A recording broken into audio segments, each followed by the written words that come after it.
Salve a tutti ragazzi e bentornati da Fabrizio Teghesi. Come sapete sto montando la mia MP10 TKI2 e sto facendo tutti i video tutorial relativi al montaggio, esattamente come ho fatto per la MP10E, dove in questi video do alcuni miei suggerimenti personali, quindi degli accorgimenti che io faccio solitamente sulla mia macchina, dei trucchi per velocizzare il montaggio in alcuni casi, dei trucchi per irrobustire la macchina in determinati punti in altri casi, insomma delle piccole chicche che possano essere utili a chi guarderà il video. Bene, una di queste chicche ho deciso di condividerla con voi. Riguarda un componente che probabilmente molti di voi non avranno mai pensato di dover modificare o toccare, anche perché a detta un po' di tutti è un componente perfetto che caratterizza Kyosho rispetto a tantissime altre macchine, lo è stato nel passato e lo è stato nel presente. A cosa mi sto riferendo?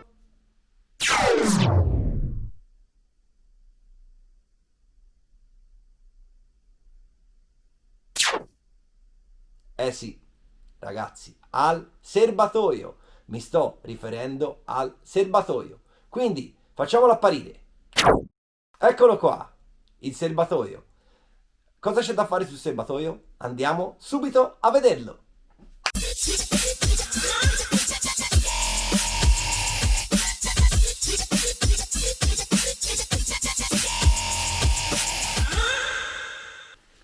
Quindi ragazzi, eccoci con il nostro serbatoio. Che cosa ci servirà? Uno strappo di carta, il cutter da modellismo e il nostro Dremel. Quindi cominciamo. Per prima cosa vi voglio far notare qual è la modifica. Vedete qua quanto poco spazio c'è tra il tappo del serbatoio e la paratia antimiscela? Effettivamente è veramente poco, quindi qua qualunque cosa si intrometta all'interno di questa fessura vi terrà il serbatoio aperto e vi farà perdere miscela durante la gara. Quindi qual è la mia modifica? Cosa faccio io solitamente? Vado ad asolare questo, così, e quindi come faccio per evitare che nel serbatoio ci vada della sporcizia? Molto semplice. Intanto per cominciare chiudo il serbatoio con un pezzo di tubo tappato da una vite. Poi vado a piegare la carta in modo da fare un buon spessore.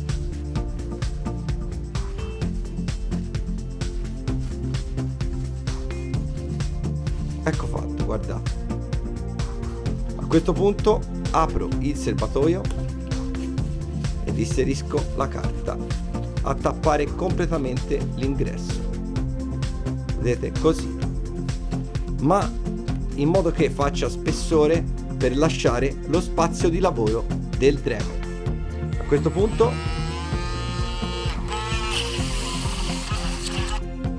ok, finché è caldo ripuliamo con il bisturi, sarà molto facile da togliere.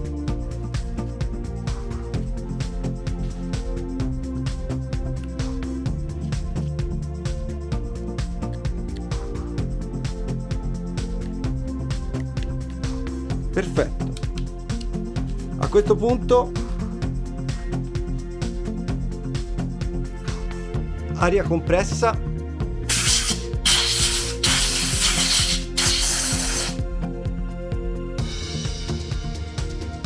andiamo a togliere la nostra carta e la prima parte della modifica è completata. Adesso vi faccio vedere la seconda parte. No ragazzi, scusate, rompo i coglioni soltanto un secondo. Volevo domandarvi se per caso vi siete iscritti al canale oppure se, boh, non lo so ragazzi, via, iscrivetevi e niente, mettete mi piace a questo video se vi sta piacendo e nulla ragazzi, scusate se vi ho rotto i coglioni, scusate, alla toscana, ciao! Cosa vi serve per la seconda parte? Pinze a becchi curvi, accendino, colla, buona mi raccomando, ciano buono, una fascetta lunga,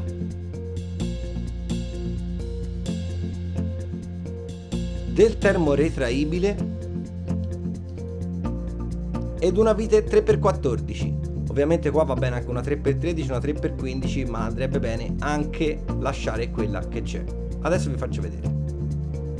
Qual è il problema in questo caso che vogliamo andare a risolvere?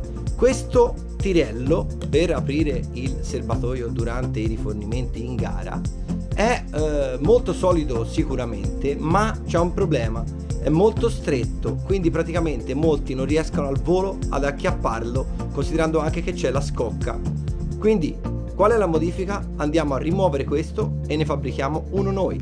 In realtà sapete che ci sono dei tirelli già fatti di altre case costruttrici, ma ormai io mi sono abituato con quello che faccio io e Sara idem, quindi lei vuole quello e io gli rifaccio sempre il tirello come abbiamo sempre fatto, stesse misure. Quindi andiamo per prima cosa a smontare questo dalla macchina. Quindi chiave di 2, pinza becchi curvi,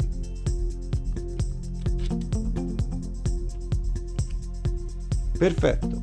A questo punto si inseriscano tutti e tre gli spezzoni di termoretraibile all'interno della fascetta. Perfetto. A questo punto si va a chiudere la fascetta della dimensione della quale vorremmo il tirello. Quindi io direi più o meno in questo modo. Si va a tagliare la fascetta più lunga della fine, poi la rettificheremo. Con una puntina si va a mettere il cianoacrilato in questa posizione per bloccare la nostra fascetta.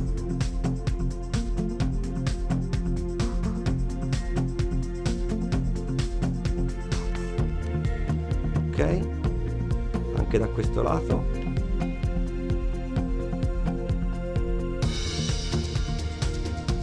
Ok, attendiamo 3 minuti che il cianoacrilato secchi.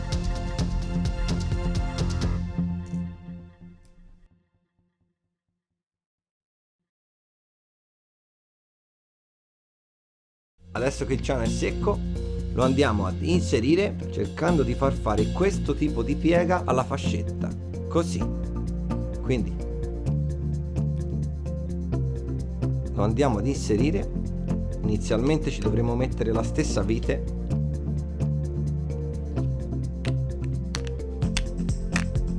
ok?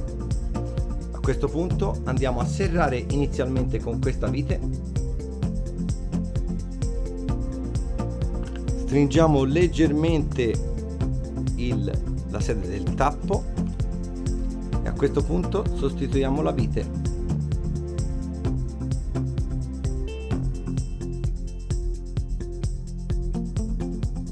Non stringiamo troppo, la misura ce la darà la testa della fascetta che andremo ad incastrare qua.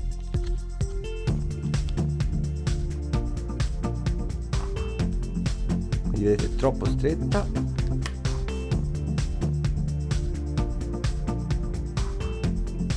Perfetto. A questo punto andiamo a stringere per l'ultima volta ed ecco il nostro tirello. Chiaramente prenderà la forma piano piano, ma vedete adesso ci stanno addirittura 2 dita abbondanti, quasi 3. L'ultima cosa che ci rimane da fare è andare a scaldare il termoretraibile.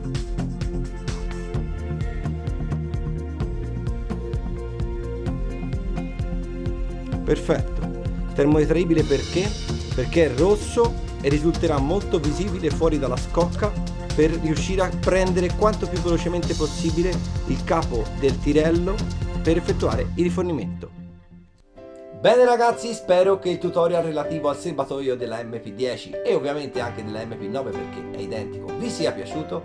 Se volete farmi qualche domanda o avete qualche dubbio, volete qualche chiarimento, come sempre ragazzi, mi raccomando scrivete qua sotto nei commenti. I commenti sono super ben accetti. Se volete mi potete seguire anche sul mio profilo Instagram oppure attraverso il mio sito internet www.fabrizioteghesi.com oppure attraverso la mia fanpage Facebook Fabrizio Teghesi RC. Bene ragazzi, al prossimo video. Ciao!